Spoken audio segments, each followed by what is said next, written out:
शहर में दो दोस्त रहते थे। उनका नाम अवनीश और मंजू था। ये दोनों बहुत अच्छे दोस्त होते हैं। बचपन से एक दूसरे के साथ रहते हैं। अवनीश बहुत आलसी होता है। अवनीश कभी अपना काम टाइम पर नहीं करता। सारे काम मंजू से करवाता था। मंजू कर भी देती थी। अवनीश को गाना सुनने और गेम खेलना बहुत पसंद था और मंजू पढ़ाई में बहुत होशियार होती है।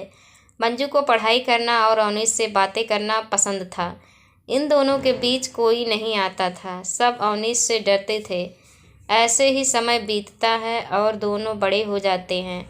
अवनीश के अंदर कोई सुधार ना होता देख के अवनीश के मम्मी पापा को बहुत चिंता रहती थी। डांटने पर मंजू हर बार अवनीश को बचा लेती थी। पर यह कब तक चलता। दोनों कॉलेज आ गए थे। अवनीश एक क्लास पीछे था मंजू से, क्योंकि अवनीश फेल हो गया था। अवनीश के पापा ने अवनीश को बहुत सुनाया और अवनीश कुछ नहीं बोलता, चुपचाप अपने रूम में चला जाता था। उतने में मंजू आ जाती है और अवनीश के पापा मंजू से कहते हैं, बेटा अब तू ही इसे समझा। तब मंजू अवनीश के पास जाती है और अवनीश को पढ़ाई करने के लिए बोलती है। मंजू अवनीश को कहती है, आगे तुमने पढ़ाई नहीं की तो मैं तुम्हारी कोई हेल्प नहीं कर सकती। अवनीश बहुत सीरियस हो गया था। पापा ने बहुत गुस्सा किया आज अवनीश पर। अवनीश ने मंजू से कहा, यार मुझसे नहीं होती पढ़ाई। मंजू कहती है, मैं तेरी हेल्प करूँगी, हम दोनों साथ में पढ़ाई करेंगे। तो अवनीश मान जाता है और हर रोज़ दोनों पढ़ाई करते हैं। मंजू अवनीश को पढ़ाई में पूरी मदद करती। अब अवनीश का मन ना होने पर भी मंजू के साथ पढ़ाई करता, क्योंकि अवनीश कभी मंजू का दिल नहीं दुखाना चाहता था। मंजू अवनीश को बहुत पसंद करती है बचपन से ही, पर कभी कहती नहीं। और अवनीश भी मंजू को बहुत पसंद करता है। बचपन से दोनों एक दूसरे को पसंद करते हैं, पर कभी एक दूसरे से नहीं कहते। दोनों डरते हैं कहीं हमारी दोस्ती ख़त्म ना हो जाए और एक दूसरे से दूर ना हो जाएं। पर अवनीश की मम्मी कभी कभी मंजू को कहती रहती है, बेटा तू ही अवनीश का ख्याल रख सकती है, तू मेरे अवनीश से शादी कर ले। इस पागल को तेरे अलावा कोई और नहीं समझा सकता। अवनीश तेरे अलावा किसी और की सुनता। अवनीश की मम्मी अंजू को पसंद करती हैं। मंजू को शर्म आ जाती है। अवनीश की मम्मी कहती हैं, हर रोज़ अवनीश के पापा अवनीश पर गुस्सा करते हैं। इतना सुनकर के मंजू अपने घर चली जाती है, क्योंकि अवनीश घर पर नहीं होता, अपने पापा के साथ कहीं गया होता है किसी काम से। एक दिन कॉलेज की तरफ से घूमने ले जाया जा रहा था। मंजू अवनीश से कहती है, हमें भी घूमने के लिए जाना है। तो अवनीश कहता, हाँ क्यों नहीं। मंजू अवनीश और मंजू दोनों का नाम लिखवा देती है। दोनों अपने घर पर कहते हैं जाने के लिए, पर अवनीश के पापा नहीं जाने देते हैं। अवनीश को उसके पापा डांटने लगते हैं। कोई काम अच्छे से करता है क्या जो यहाँ कहीं जाए, पढ़ाई पर ध्यान तो नहीं। तभी मंजू आ जाती है और अवनीश के पापा से कहती है, अंकल अवनीश को मैं पढ़ाती हूँ और अवनीश पढ़ाई पर अच्छे से ध्यान देने लगा। आप अवनीश को मेरे साथ जाने दो। अब अवनीश कभी फेल नहीं होगा, मुझे यकीन है। मंजू की बातें सुनने के बाद अवनीश के पापा राजी हो जाते हैं। मंजू अवनीश के पास जाती है और कहती है, सुबह जल्दी उठ जाना, ठीक है। फिर दोनों जाने के लिए तैयारी करने लगते हैं। अगले दिन सुबह सब जाने के लिए तैयार थे, पर अवनीश को लेट करने की बीमारी होती है।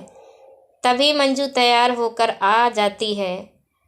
अवनीश के घर पर अवनीश अभी तक सो रहा होता है। मंजू, अवनीश कहाँ है। अवनीश की मम्मी, अवनीश सो रहा है। अवनीश अभी तक सो रहा है। इतना कह के मंजू अवनीश के रूम में चली जाती है और अवनीश को उठाने लगती है। अवनीश कहता है, कुछ देर और सोने दे यार। मंजू कहती है, नहीं हम दोनों लेट हो जाएंगे। फिर अवनीश उठ जाता है और जल्दी से तैयार होने लगता है, क्योंकि अवनीश मंजू का हर कहना मानता है। और जल्दी कॉलेज की ओर जाते हैं। दोनों कुछ ही टाइम बाद कॉलेज पहुंच जाते हैं। कुछ देर और लेट करते तो सब निकल जाते। मंजू अवनीश को मारने लगती है क्योंकि सब बस में बैठ गए थे। सिर्फ अवनीश और मंजू का ही इंतज़ार कर रहे थे। दोनों भी जल्दी से बस में बैठ जाते हैं। सब मौज मस्ती करते हैं और गाना गाते हैं। अवनीश और मंजू को सबसे पीछे की सीट मिलती है।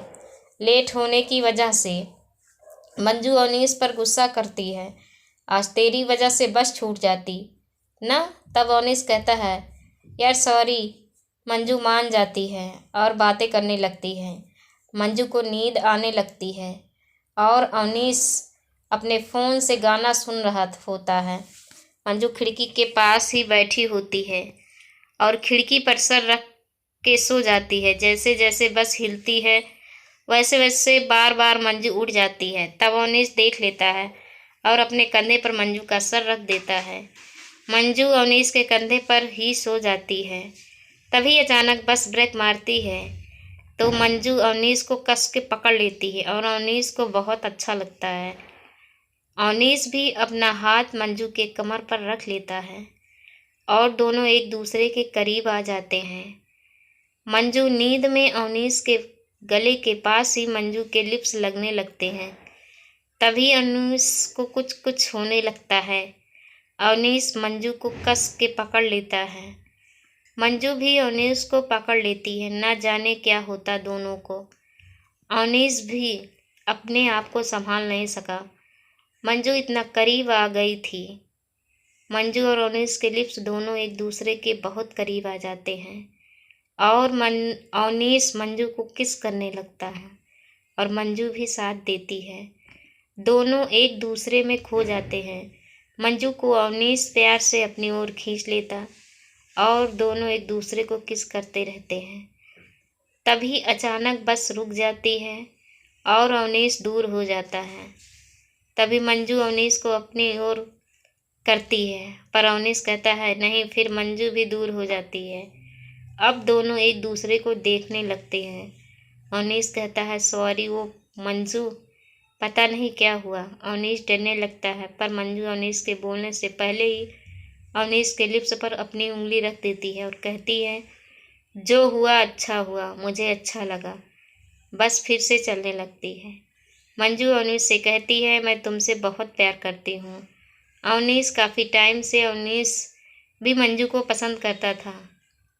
अवनीश भी कहता मैं भी बहुत प्यार करता हूँ मंजू, पर हमारी दोस्ती खराब ना हो इसलिए कभी कहीं नहीं। फिर दोनों गले लग जाते हैं। दोस्ती प्यार में बदल गई। दोनों बातें करने लगते हैं। कब और कैसे हुआ दोनों का प्यार यह बताने लगते हैं। तभी एक होटल के पास बस रुक जाती है और सब अपना सामान लेकर होटल में जाते हैं अपने अपने रूम लेने के लिए। मंजू और अवनीश भी होटल में जाते हैं। तब मंजू अवनीश से कहती है एक रूम ले लेना, मुझे तुम्हारे साथ रहना है। अवनीश कहता है ठीक है। अवनीश एक ही रूम लेता है।